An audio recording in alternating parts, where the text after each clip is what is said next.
नमस्कार दोस्तों, आपका फिर से स्वागत है हमारे प्यारे से YouTube चैनल पर। आशा करता हूँ आप एकदम सुरक्षित, स्वस्थ और जोर शोर से एकदम अपनी पढ़ाई को चला रहे होंगे। अभी तक हमने अपने पोल साइंस के शुरू के जो 4 चैप्टर जो हैं वो हम कर चुके हैं और आज हम लेकर गए हैं अपने बुक का 5वां चैप्टर, जिसका नाम है संयुक्त राष्ट्र संघ। और उसके जो संगठन होते हैं, जो उसके अंदर जो काम कर रहे होते हैं संगठन, उसके बारे में हम इस चैप्टर में पढ़ेंगे। ये हमारे इस चैप्टर का पार्ट 1 वीडियो है। और इससे पहले आशा करता हूँ आपने हमने जो वीडियो बनाया था चारों चैप्टरों का, उसे आपने देख लिया होगा और आपको अच्छे से एकदम बिल्कुल समझ में आ गया होगा। और हम जो ये वीडियो बनाते हैं तो इसमें हम कुछ भी बाहर से कुछ भी ऐड नहीं करते हैं। प्योर NCERT बेस्ड आपकी वीडियो होती है, जिससे आपको ज़्यादा लोड ना पड़े। चलिए हम बिना किसी देरी के अपने वीडियो को शुरू करते हैं।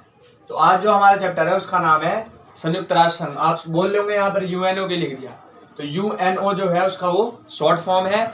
इसका फुल फॉर्म जो होता है यूनाइटेड नेशन ऑर्गेनाइजेशन इंग्लिश में, और हिंदी में होता है संयुक्त राष्ट्र संघ। इसलिए मैंने यहाँ पर इसको शॉर्ट फॉर्म में लिख दिया।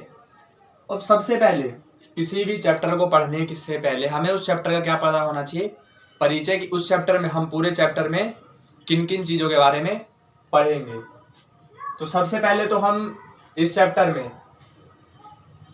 मुख्य एजेंसियां जो संयुक्त राष्ट्र संघ के अंदर जो काम करती है, जिन चीज़ों से मिलकर के संयुक्त राष्ट्र संघ का निर्माण हुआ, जो चीज़ें पूरे विश्व को अभी चला रही है। हर संगठन का अपने अपने जगह पर काम होता है। तो पहले हम सबसे पहले उसमें मुख्य एजेंसियां पढ़ेंगे, जिसमें यूनेस्को आता है, यूनिसेफ आता है, ILO आता है, WHO आता है, सुरक्षा परिषद। इन सब के विस्तार कैसे हुआ, कैसे ये अपने संगठन को इन्होंने बनाया, उसके बाद कैसे ये अभी पूरे विश्व को प्रभावित कर रही है, उसके बारे में हम इस चैप्टर में पढ़ेंगे। तो चलिए हम अपना वीडियो को शुरू करते हैं। इस चैप्टर का पहला टॉपिक है अंतर्राष्ट्रीय संगठन।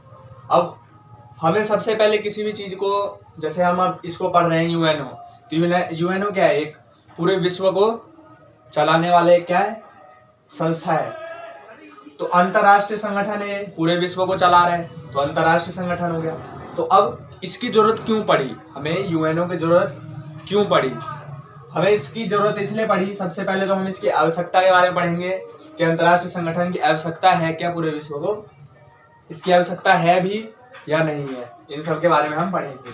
तो सबसे पहले तो इसकी आवश्यकता इसलिए है क्योंकि ये विवादों का शांति से समाधान कर देता है। जो भी, जैसे कि एक दूसरे देशों के बीच यदि अगर कोई विवाद होता है तो उसको बिल्कुल ये विवादों को शांति से समाधान कर सकता है, इस पर इतनी पावर है।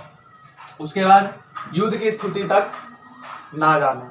युद्ध की स्थिति अगर चले जाएगी, मान लो 2 देश है, उसके अंदर अगर युद्ध हो गया तो क्या होगा? विनाश होगा। फिर इस संगठन के होने का कोई जरूरत ही नहीं है। तो इसलिए युद्ध की स्थिति से जाने के लिए बचाता है। अगर ऐसा कुछ होता है तो ये अपने तरफ से कुछ कार्रवाई करता है। उसके बाद प्राकृतिक आपदा और महामारी से निपटना।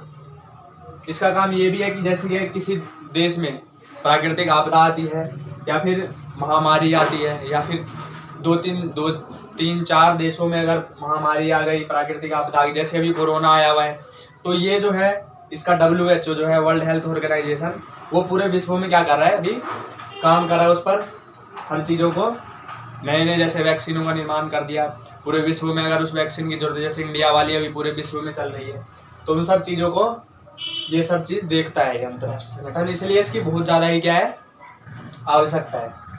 और उद्देश्य जो है, अगर एक मैं आपको ये ट्रिक बता दे रहा हूँ, अगर आपको आवश्यकता याद है, तो अगर पेपर में अगर अंतर्राष्ट्रीय संगठन के उद्देश्य याद है तो आप ये सेम टू सेम पूरा उद्देश्य में भी लिख सकते हो, आपका एक भी नंबर नहीं कटेगा। क्योंकि उद्देश्य भी इसका यही है कि सुरक्षा लाना, आपसी जो 2 देश है उनके बीच में तालमेल बैठाना, तो वो भी है वो युद्ध से स्थिति, उसके बाद आपदा जो भी होता है, प्राकृतिक आपदा, महामारी आ गई, उससे बचाने के लिए, विवादों को शांतिपूर्ण ढंग से समाधान करने के। तो उद्देश्य भी लगभग अंतर्राष्ट्रीय संगठन के सेम है। अब तीसरे नंबर पे हम जो अंतर्राष्ट्रीय संगठन के अंदर जो एजेंसियां आती है उसके बारे में हम इस चैप्टर में पढ़ेंगे। हमें ज़्यादा कुछ नहीं पढ़ना है, सिर्फ हमें WHO की ये जो यहाँ पर अंतर्राष्ट्रीय संगठन है इसकी आपको स्थापना याद कर लेना है। वो मैं करवाऊंगा वीडियो में, ऐसी बात नहीं है, लेकिन अभी मैं आपको ये बता रहा हूँ कि इस चैप्टर में क्या क्या पढ़ना है। तो इसका आपको स्थापना याद कर लेना है, उसके बाद इसका फुल फॉर्म याद कर लेना है, और इसका जो कहाँ पर ये स्थापित है, कौन से देश में इसकी संस्था काम कर रही है, उस चीज़ को आपको बस याद कर लेना, क्योंकि पेपर में 1 नंबर में सवाल इसमें से पूछ लिया जाता है। तो अंतर्गत जो एजेंसियाँ हैं संयुक्त अंतर्राष्ट्रीय संगठन के, संयुक्त राष्ट्र संघ के, तो उसमें हम किसके बारे में पढ़ेंगे? WHO हो गया, यूनेस्को हो गया, यूनिसेफ हो गया, UNDP हो गया, UNHRC हो गया, UNHCR हो गया, और अंकटाड, इन सब के बारे में हम इस चैप्टर में पढ़ेंगे। पाठ परिचय जानने के बाद अब हम चलते हैं अपने जो UNO था, संयुक्त राष्ट्र संघ, इसकी स्थापना तो हुई, लेकिन क्यों हुई इसके बारे में अब हम पढ़ेंगे कि UNO जो है वो किस लिए अपने आप को यहाँ पर स्थापित किया उसने, और किसको समाप्त करके इसकी स्थापना की गई थी, इसकी जरूरत क्यों पड़ी, इसके बारे में हम यहाँ पर अब पढ़ेंगे। तो चलिए शुरू करते हैं UNO के स्थापना के कारण।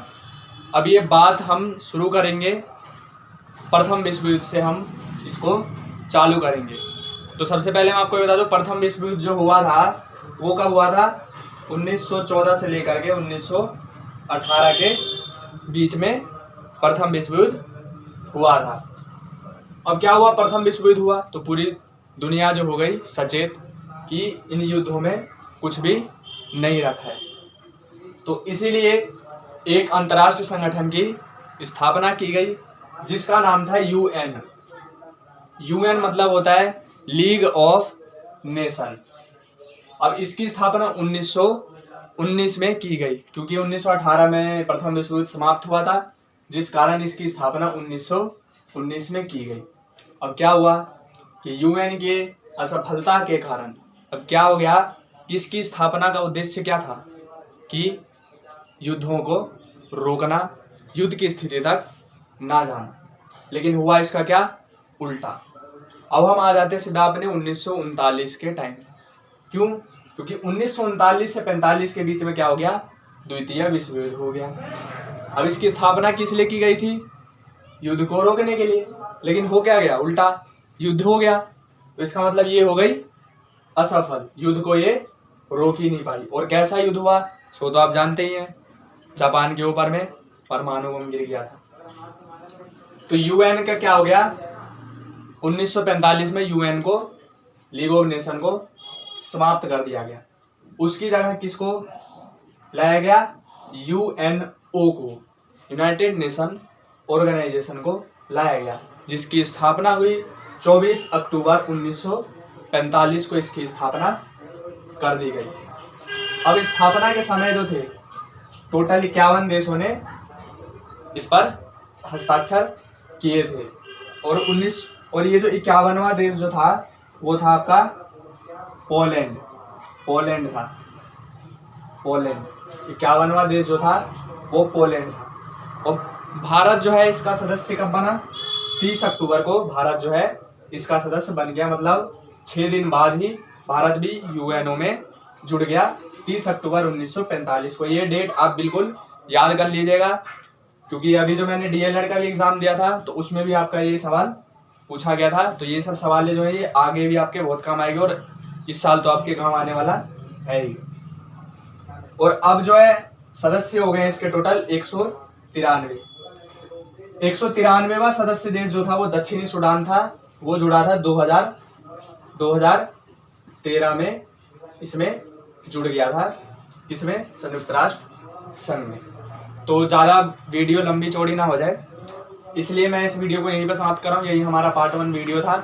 आशा करता हूँ आपको ये वीडियो बिल्कुल अच्छे से एकदम समझ में आ गया होगा। अगर नहीं आया तो आप इसको बार बार आप देख सकते हैं, क्योंकि जो मैंने अभी ये करवाया ये आपका 3 से 4 नंबर में पेपर में सवाल पूछ लिया जाता है कि UNO की स्थापना का कारण बताइए कि इसका स्थापना क्यों किया गया था। आशा करता हूँ आपको ये वीडियो अच्छी लगी होगी।